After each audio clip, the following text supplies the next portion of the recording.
ousadia. Bandidos assaltam um sítio e filmam a ação. As imagens ajudaram a polícia a prender um dos assaltantes. Vai vendo o live dos moleques. Deixa eu vir, nós é contra o sistema. Reflexo no bolso. Consumidores comemoram a queda no preço dos combustíveis. Desde a greve dos caminhoneiros, o preço atual é o mais baixo nas bombas. Melhorou bastante. Olha pra você ver, o tanque tá quase cheio. Eu pus R$20, bem capaz que completa aí. E tem ainda a cobertura completa da rodada. Cruzeiro e América empataram em casa. O Atlético venceu o Botafogo no Rio de Janeiro. Pela Série B, o Boa Esporte jogou bem, mas perdeu para o Fortaleza no Ceará.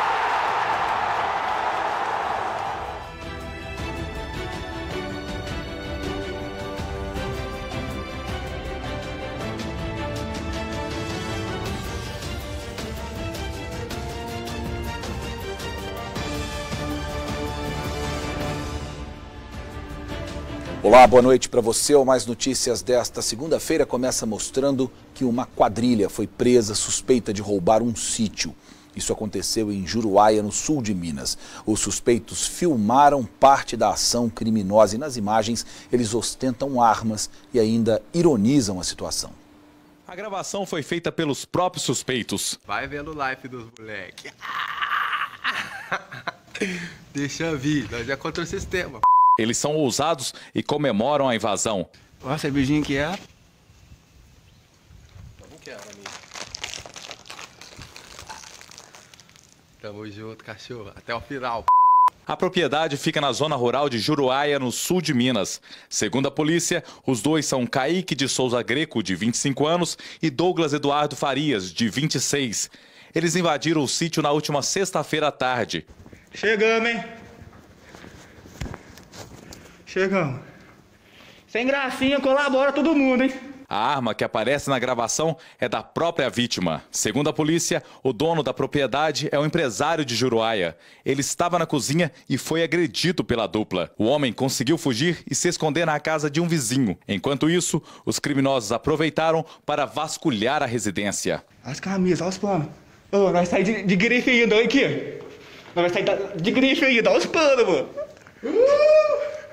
A dupla roubou R$400 e a arma. Eles fugiram em uma caminhonete da vítima. O veículo foi abandonado às margens da MG 1530. Dentro dele, a polícia encontrou o celular onde estavam os vídeos feitos pelos assaltantes. A PM identificou os dois após rastrear as conversas do WhatsApp.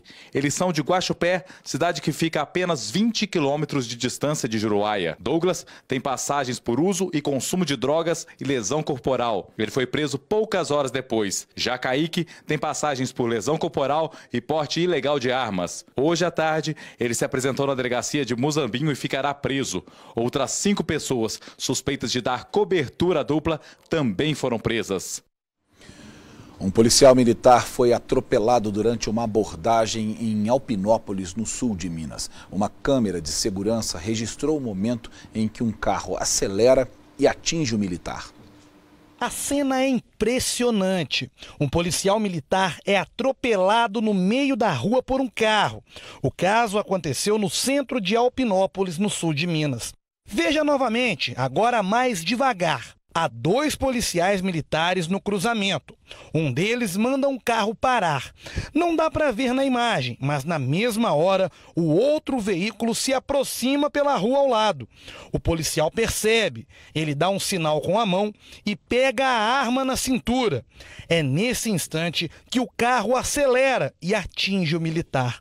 O policial que aparece na imagem é o tenente Paulo César Ramos Laurito, de 44 anos. Ele quebrou um dos braços e foi levado para a Santa Casa. O tenente enviou um vídeo onde conta com detalhes o que aconteceu. Imediatamente me portei, emitindo gestos de sinalização para que o condutor desse veículo pudesse diminuir a marcha a fim de ser encostado e fiscalizado como os outros demais condutores da via. Não obediente à sinalização do agente de trânsito, o condutor passou a acelerar em demasia e deliberadamente o veículo. Percebendo essa ação, procurei a guia da calçada procurei afastar do ângulo do veículo. Ainda assim, o condutor direcionou o seu veículo contra a minha pessoa, me jogando ao solo. Logo depois do atropelamento, ainda é possível ver nas imagens que uma viatura já sai imediatamente atrás do carro suspeito. O tenente se levanta, pega a arma e entra em outra viatura, que também sai em perseguição. O carro foi alcançado pouco tempo depois. As equipes locadas no local rapidamente deslocaram. Em menos de 5 minutos, conseguimos efetuar a prisão dos 3 ocupantes deste veículo. Dentro do veículo, os policiais encontraram várias latas de cerveja. Quem dirigia o carro era o servente de pedreiro Felipe da Silva Custódio, de 26 anos. Com ele estavam uma mulher de 28 e outro rapaz de 29 anos. Segundo o boletim de ocorrência, no momento da abordagem, os 3 ocupantes do veículo se negaram a acatar as ordens dos policiais. Por isso, foi necessário o uso de técnicas de imobilização para algemá-los e, em seguida, levá-los até a delegacia. Durante o registro policial, o Felipe explicou o motivo de ter atropelado o militar. O condutor mencionou que evadiu, atropelou e evadiu simplesmente porque não é habilitado e seu veículo não está devidamente licenciado. O carro foi apreendido e o motorista preso. O condutor do veículo foi feito a ele o auto de prisão em flagrante por tentativa de homicídio e os outros 2 ocupantes ouvidos e liberados. Câmeras de segurança de um mercado em Pouso Alegre, no sul de Minas, flagraram o momento em que uma mulher quase foi atropelada por um ônibus no centro da cidade. As imagens mostram que ela perde o equilíbrio e cai no momento em que o coletivo saía do ponto. Veja as imagens. Tudo indica que a vítima tinha se distraído porque falava ao celular. A mulher teve ferimentos leves e não precisou ser levada ao hospital. Uma carreta carregada com inseticidas aerosol pegou fogo hoje por volta de 13h30 da tarde na rodovia Fernão Dias. Isso foi em Extrema, no sul de Minas. Segundo a Polícia Rodoviária Federal, o motorista seguia para Betim quando perdeu o controle da direção numa curva. A carreta tombou, a carga de aerossol explodiu e a carreta acabou pegando fogo, como a gente viu aí nas imagens. O corpo de bombeiros foi chamado para controlar esse incêndio. Os militares informaram que o caminhoneiro teve ferimentos leves. Ainda de acordo com a Polícia Rodoviária Federal, o trânsito está totalmente interditado no sentido Belo Horizonte. Neste momento ainda o trânsito está interditado e a pista deve ser liberada somente daqui a pouco, por volta das 7 horas da noite. Agora nós vamos a outras notícias de destaque nessa segunda-feira em Minas Gerais. 2 pessoas morreram em 2 acidentes na BR-116 na região leste do estado. Em Governador Valadares, Adriano Inácio Pereira, de 32 anos, morreu em um acidente na noite de sábado. Ele perdeu o controle e bateu de frente com outro carro na estrada no bairro Atalaia. De acordo com a polícia, ele estava sem o cinto de segurança. Também na BR-116, em Alpercata, um homem de 68 anos morreu após a carreta que ele estava a capotar e cair em uma ribanceira. Nilton Pereira Carlos era passageiro do veículo que carregava 2 tratores e um caminhão. Os corpos foram levados para o IML da cidade. De Governador Valadares, Fran Ribeiro. 6 pessoas foram presas em uma casa noturna na região da Pampulha, em Belo Horizonte. Os militares desconfiaram de um carro com placas do Maranhão que estava no estacionamento da boate. Eles olharam pelo vidro e perceberam que havia uma arma embaixo do banco do motorista. Os policiais analisaram as câmeras de segurança da boate e perceberam que o proprietário chegou acompanhado de outros suspeitos. O grupo foi preso no interior da casa noturna. 5 armas de fogo foram apreendidas. A suspeita é que eles atuavam no roubo e clonagem de veículos. De Belo Horizonte, Vinícius Araújo. Falando de eleições, termina na próxima quinta-feira o prazo para o eleitor solicitar o voto em trânsito e também para aquele com alguma deficiência ou mobilidade reduzida que precise de transferência temporária de sessão eleitoral. O voto em trânsito é para o eleitor que não vai estar em seu domicílio eleitoral no dia da eleição. Ele então vai poder votar nas capitais e nos municípios com mais de 100 mil eleitores. O Tribunal Regional Eleitoral divulgou no fim da semana passada que foram feitos 2.759 pedidos para o primeiro turno e 2.651 para o segundo. Já para a transferência temporária de eleitores com deficiência ou mobilidade reduzida para o primeiro e segundo turno, haviam sido registradas em Minas Gerais 168 solicitações. Ao solicitar a transferência temporária, o eleitor estará desabilitado para votar na seção de origem e habilitado para o local indicado no momento da solicitação. O eleitor pode optar para votar fora da sua seção eleitoral no primeiro turno, no segundo ou em ambos. Assim que passar a eleição, as inscrições dos eleitores que se transferiram temporariamente para as outras sessões eleitorais voltam automaticamente para a seção de origem. Para se cadastrar, basta ir a um cartório eleitoral ou posto de atendimento e levar um documento com foto. Só lembrando que o prazo para transferência termina na próxima quinta-feira. Rafael Silva para o Mais Notícias. E antes da gente ir para o intervalo, nós vamos falar de economia. O consumidor está pagando mais barato pela gasolina e pelo etanol em Montes Claros. E a queda é um resultado direto de negociações entre os donos dos postos e as refinarias. Em outras regiões do estado também houve queda. Para quem estava acostumado a pagar até R$ 6,00 em 1 litro de gasolina nos últimos 3 meses, o novo preço do combustível surpreendeu. Melhorou bastante. Olha, você vê, o tanque está quase cheio. Eu pus R$20, bem capaz completa aí. E antes como é que estava? Hoje andar só na reserva. Mas tem consumidor que ainda está desconfiado. Abaixou um pouco, mas tem condição de melhorar, né? Melhorar mais. Em vários postos de Montes Claros, o litro da gasolina comum está custando entre R$ 4,34 e R$ 4,39. O etanol também teve queda, está custando cerca de R$ 2,56. Segundo o Minas Petro, desde o fim da greve dos caminhoneiros, essa é a primeira vez que o combustível tem uma redução considerável do preço direto na bomba em Montes Claros. A queda aconteceu após negociações entre os donos de postos e as refinarias. O objetivo é tentar atrair o consumidor, já que o movimento nos postos caiu nos últimos meses. Neste estabelecimento, a queda nas vendas foi de 20%.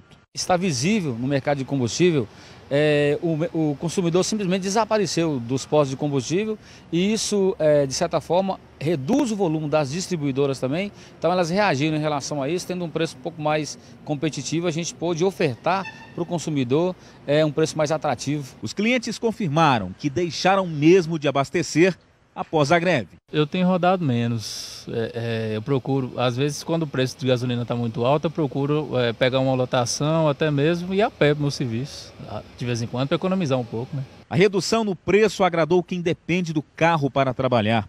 Esse taxista é de Belo Horizonte e vem a Montes Claros 3 vezes na semana.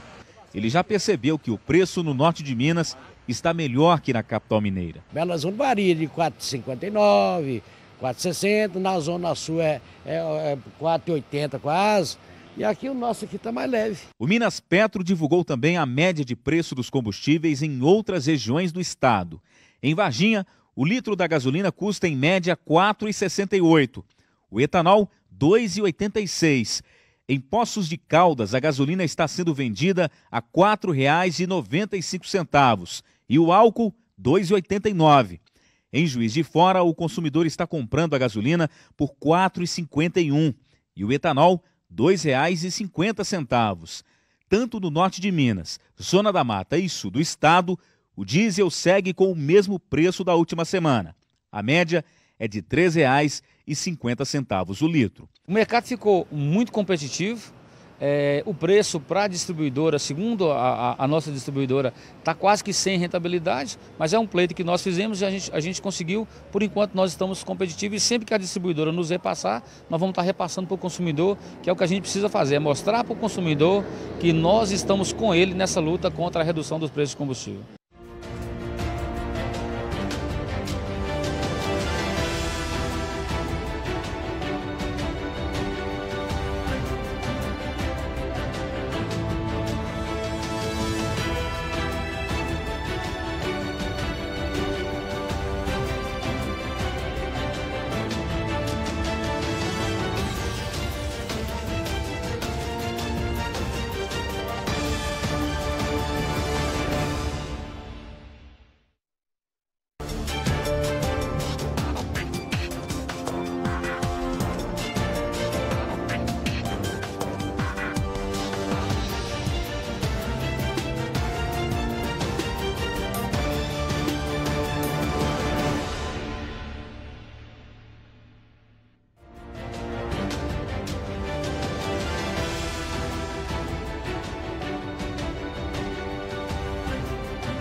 Você que está em casa acompanhou agora há pouco a entrevista com o candidato do PSDB, Geraldo Alckmin, dentro da série de entrevistas que a Record TV está fazendo com os candidatos à presidência da República. Entrevista ao vivo, sempre às 7 horas da noite, aqui dentro do Mais Notícias. Mas os candidatos ao governo do estado de Minas também serão entrevistados por um dos apresentadores da Record TV, no caso especificamente o Eduardo Costa, que vai entrevistá-los dentro do MG no ar a partir do dia 27 de agosto, portanto, semana que vem, até o dia 6 de setembro. Todos os candidatos registrados ao governo do estado estão convidados para essa entrevista. A maioria deles já confirmou presença, já combinou o dia que cada um vai falar ao vivo com você, sempre às 8 horas da manhã, dentro do MG no ar. E a gente deve reproduzir também essa entrevista na íntegra aqui dentro do Mais Notícias. Portanto, a partir de 27 de agosto, semana que vem, até o dia 6 de setembro. E os debates da Record também já estão marcados, serão mais para o final do mês de setembro e devem acontecer no sábado à tarde, para que você possa acompanhar o debate entre os candidatos ao governo do estado. Nosso próximo assunto é uma notícia, no mínimo, curiosa.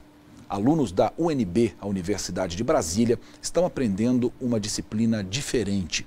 O desafio do professor é ensinar a felicidade. Essa ideia surgiu para tentar combater a depressão e a evasão dos alunos. Auditório lotado, todo mundo na expectativa do que viria pela frente. A gente só tem matérias muito pesadas, a gente pegar essa matéria aqui que é mais leve, para a gente ter uma calma. A ansiedade tem nome, a disciplina Felicidade. No comando, o professor Vander Pereira. Para começar, música, uma forma de quebrar o gelo e descontrair. Quando você ficar triste, que seja por um dia. Aplausos para a mais nova matéria da grade curricular.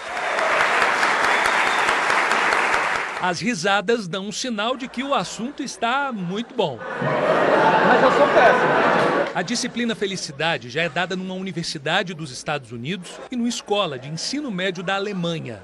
Ser reprovado nesta matéria é difícil, mas não é impossível. Ninguém reprova, a princípio, né? Só se o cara abandonar ou deixar de fazer as atividades, aí, infelizmente, como é uma disciplina acadêmica, a regra da reprovação está valendo para ele. A ideia é que essas cadeiras, acostumadas a receber alunos dos cursos de engenharia de software, engenharia mecânica, deem lugar a estudantes interessados na felicidade. Aqui nada de conceitos prontos, fórmulas pré-definidas. A matemática é uma só, a do autoconhecimento, do respeito às diferenças. A intenção dos professores é passar para os alunos estratégias para que eles saibam contornar situações difíceis no dia a dia, seja em casa, no trabalho ou até mesmo aqui, no ambiente acadêmico. Eu acho que essa disciplina ela veio para quebrar um pouco essa pressão que a gente sente, né? É viver o presente, né? Aproveitar a vida no presente. As pessoas ficam muito ansiosas esperando o carnaval chegar, o Natal chegar, ou então a sexta-feira chegar, né? E aí esquecem de viver o dia a dia, né? Viver é muito bom e você tem que aproveitar isto. Bom, e por falar em felicidade, em setembro estreia aqui na tela da Rede Mais o programa Vida Plena com Polozzi. No fim de semana, José Carlos Polozzi, que é um dos coaches mais respeitados do país, comandou em Valinhos, no interior de São Paulo, um seminário para cerca de 2.000 pessoas. Durante 2 dias, os participantes viveram experiências extraordinárias em busca, especialmente, do autoconhecimento. Homens e mulheres em busca de um bem precioso, o autoconhecimento. A correria do dia a dia muitas vezes impede que as pessoas parem para se conhecer. Fazer esta busca pelo próprio eu nem sempre é fácil.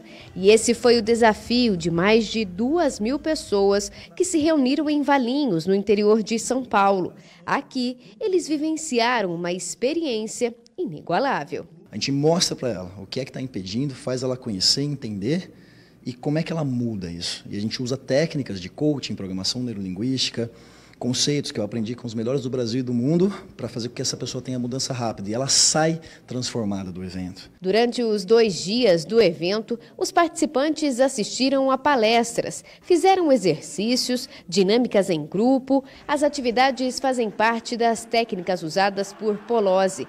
Um dos objetivos do trabalho do coach é mostrar os obstáculos que impedem as pessoas de crescer. As pessoas, elas chegam no treinamento porque tem alguma coisa que impede elas de terem resultado. Algumas não conseguem emagrecer ou não conseguem ganhar massa, outras estão com relacionamento destruído, fase de divórcio ou na rotina o relacionamento está frio, outras não conseguem iniciar um relacionamento. Aí tem pessoas que não crescem profissionalmente, outras que estão com dificuldades financeiras ou não conseguem mais ganhar dinheiro. Elas estão paralisadas por algum motivo que elas não sabem qual é. E aqui o que a gente faz? A gente mostra o que está por debaixo, o que está fazendo com que a pessoa não consiga crescer, ter resultados na vida. Para Polozzi, a falta de conhecimento sobre si mesmo, como medos e aspirações, é um dos principais problemas da atualidade. A gente tira o que está bloqueando a pessoa, ensina e mostra para ela, traz a transformação para que ela tenha uma vida plena. Polozzi viaja ao Brasil inteiro fazendo seminários como esse. Mais de 100 mil pessoas já assistiram às palestras, um número que deve aumentar ainda mais, já que agora Polozzi vai para a tela da TV. O programa Vida Plena vai ao ar pela Rede Mais, de segunda a sexta-feira, às 6 horas da tarde. A estreia é em setembro. Minha expectativa é que a gente venha transformar milhões de pessoas. Essa é a nossa missão nos próximos 10 anos, transformar, impactar 10 milhões de pessoas. Eu, a minha equipe, os meus palestrantes, pessoas que todos trabalham para que essa missão aconteça. E com a TV é uma forma de alcançar. Às vezes aquela pessoa que não tem acesso a isso, nem sabia disso. Então, a Rede Mais está inovando. A Rede Mais, a Record, inovando e trazendo algo que não existe na TV hoje. Que são essas técnicas e ferramentas para quem está ali na casa, sofrendo, querendo mudar de vida, querendo crescer, mas não tem ideia para onde ir. Além do programa diário na TV, o público do sul de Minas, Zona da Mata e do norte do estado também vão poder participar de seminários como esse. O primeiro deve acontecer ainda esse ano. Assim que a gente divulgar, já se inscreve para você não ficar de fora e poder ter essa oportunidade de transformar a sua vida também. Para quem participou do treinamento, a certeza é de sair daqui transformada. Para mim está sendo fantástico. Essa experiência com o Polozzi também para mim é extraordinária, está sendo muito bom. Você ouvir coisas gratificantes que vão te levar para o seu dia a dia. E eu espero sair daqui uma pessoa muito melhor, porque eu estava precisando de verdade. Você acaba acessando o seu verdadeiro eu, para que você possa saber quais ações você vai tomar. Ter ensinamentos que você pode pegar isso, tirar tudo isso de dentro para fora e começar uma nova vida, uma vida de sucesso, uma vida de prosperidade. E todo mundo é capaz disso. Todo mundo passando por isso vai ter ótimos resultados. Você sai daqui renovado. Renovado. Polozzi é fundador e master coach da empresa que leva o nome dele. Ele tem mais de 5 formações profissionais na área, estudou com os melhores mestres em desenvolvimento humano do mundo e decidiu ajudar os outros depois de ter aprendido a superar muitas dificuldades.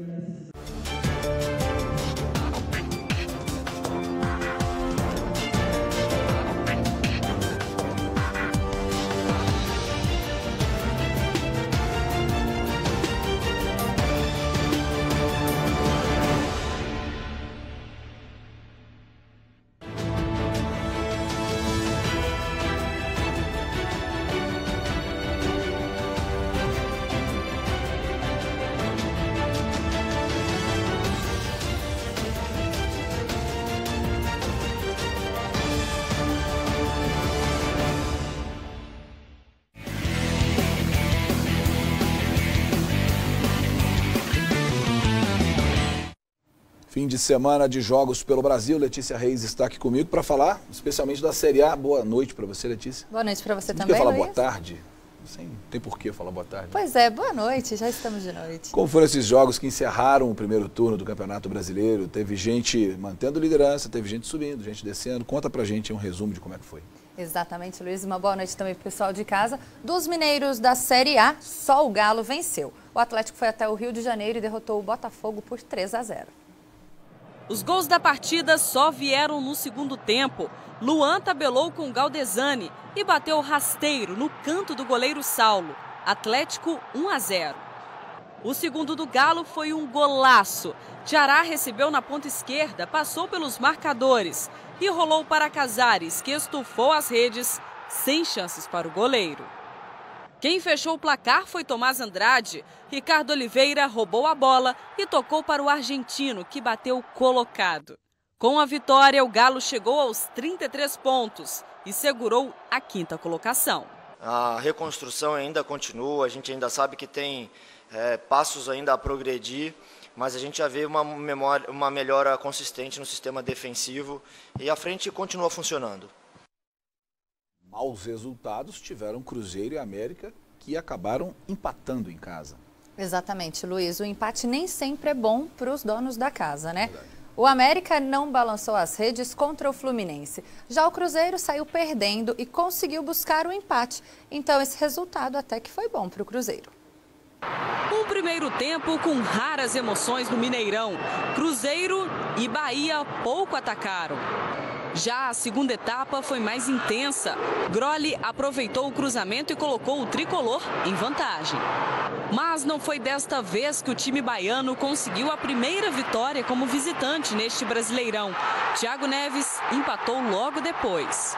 O argentino Barcos e o zagueiro Dedé também foram com perigo ao ataque, mas deu empate. A equipe mineira segue em 8º lugar na competição. Vamos buscar vitórias. Temos vitórias pela frente, temos jogos a jogar para construir resultados diferentes do que esse que nós estamos construindo aí nos últimos 5 jogos. Ainda em Belo Horizonte, o América recebeu o Fluminense aqui no Independência e deu empate. E com esse resultado, as duas equipes seguem separadas por apenas um pontinho na competição. O time da casa quase marcou com Rafael Moura e também com Carlinhos, que ficou cara a cara com o goleiro. E a equipe carioca só não marcou graças à bela atuação de João Ricardo. Um pouco de chateação em relação ao resultado, mas o Campeonato Brasileiro é muito difícil, mas o time reagiu bem no segundo tempo e teve até a oportunidade de ganhar. Eu disse que teve gente subindo, que teve gente descendo, mas quem ficou onde estava foi o São Paulo, que parece não ter sentido o baque pela eliminação da Sul-Americana. Exatamente, Luiz. Segue firme e forte ali na liderança e com a vitória de ontem, o São Paulo ficou com o título simbólico de campeão do primeiro turno. O São Paulo, logo aos 2 minutos, fez 1-0 com o Shailon. Mas o jogo que parecia fácil se complicou. O time deu espaço e a Chapecoense tentou 1, 2 e nada. Aí o São Paulo, que até então jogava para o gasto, definiu a vitória com o Hudson. 2-0 e festa no Morumbi. O São Paulo abriu 3 pontos para o Internacional, segundo colocado. E agora conta com um histórico favorável. Desde 2003, início da era dos pontos corridos, apenas 3 vezes o time que terminou o primeiro turno no topo da tabela não se sagrou campeão. Claro, a gente pode pegar uma coisa favorável, mas que a gente não possa se prender a isso, porque isso não vai adiantar de nada se a gente não continuar botando a nossa intensidade, nosso foco, a nossa concentração a cada jogo. O Internacional venceu o Paraná com um gol no último minuto e assumiu a vice-liderança do Brasileirão. No primeiro tempo, o Inter quase não deu chances ao adversário. Mas apesar das tentativas, não conseguiu balançar a rede. O Paraná até tentou explorar os pontos fracos do Inter, mas também não marcou. O Inter voltou para o segundo tempo determinado a fazer um gol.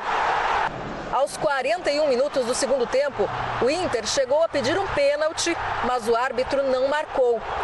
Correndo contra o relógio para marcar um gol, os 8 minutos de acréscimo deveriam parecer um alívio. Viraram uma maneira de prolongar a agonia das duas equipes. Até que essa cobrança de falta no ângulo direito virou um golaço de Camilo. Fim de jogo, Inter 1, Paraná 0. Apesar de já ter treinado com os colegas e de estar liberado pela CBF, o atacante Paulo Guerreiro só deve estrear no próximo domingo contra o Palmeiras. O Guerreiro necessita de uma preparação. Nós não vamos colocar o Guerreiro em campo por colocar. Nós vamos colocar o Guerreiro em campo quando ele tiver condições de devolver aquilo que ele sabe fazer, que é jogar um grande futebol. E ontem também tiveram outros jogos pela Série A. Pablo se antecipou à defesa do Flamengo e marcou o primeiro gol do Atlético Paranaense. O Atlético voltou a pressionar. A bola sobrou para Rafael Veiga marcar o segundo. Com um gol de Zé Ivaldo, o placar foi definido em 3-0 na Arena da Baixada. O Flamengo está em terceiro lugar, a 4 pontos do líder São Paulo. O Palmeiras entrou em campo com um time misto e fez 3-0 no Vitória. Daverson marcou os 2 primeiros gols no Barradão, em Salvador. Dudu brigou pela bola e completou o placar. O Palmeiras completa o G6, o grupo dos 6 primeiros colocados do Campeonato Brasileiro. Luiz, e tem uma informação do Fluminense, que de agora à tarde, o Pedro, atacante de 21 anos, ele teve 2 propostas, uma do Bordeaux semana passada e hoje do Monterrey do México, de 67 milhões de reais, mas o Fluminense negou, que é o garoto de 21 anos que tem contrato até 2021. Bom jogador, uma grande promessa do Tricolor. Grande promessa do Tricolor e foi convocado para a seleção brasileira também. E hoje também encerra a rodada com o jogo entre Vasco e Ceará, no Rio de Janeiro. Muito bem, já pela Série B, o Boa Esporte estava vindo numa crescente nas últimas rodadas, mas agora parece que poderia até sair da zona de rebaixamento, mas tropeçou diante do líder. Exatamente, Luiz. O Lanterna caiu diante do líder. Jogando no sábado, o Boa Esporte perdeu de virada para o Fortaleza por 2-1. Alisson fez um golaço para o time de Varginha, acertou um belo chute de fora da área e abriu o marcador. Mas a reação do Fortaleza foi rápida. Gustavo aproveitou o cruzamento e deixou tudo igual. Na sequência, em um pênalti duvidoso, Bruno Melo garantiu a vitória para o time cearense. Com a derrota, o Boa se manteve na última colocação com 17 pontos. Amanhã o Boa joga em Varginha contra o Figueirense às 8h30 da noite. E vamos encerrar falando da segundona do Mineiro? Vamos lá, Luiz. Vamos lá. Apenas o Montes Claros venceu, viu? O time do norte de Minas recebeu o Betis e garantiu o placar de 2-0 sobre o adversário. O Atlético de São João del Rei perdeu para o Coimbra por 3-0. O Passos foi derrotado por 3-1 para o Minas Boca. E o Pouso Alegre contou com o apoio da torcida e foi surpreendido. Mais de 5.000 torcedores foram empurrar o time no Manduzão, mas viram o Pouso Alegre perder para o Valério Doce por 2-0. Muito bem, o Manduzão, que estava interditado, foi liberado, o prêmio está aí, a torcida comparece. Compareceu, mas perdeu. Muito bem, o Mais Notícias de hoje fica por aqui. Letícia, boa noite para você. Boa noite para você também. Obrigado, para você que está em casa, boa noite, a gente volta amanhã.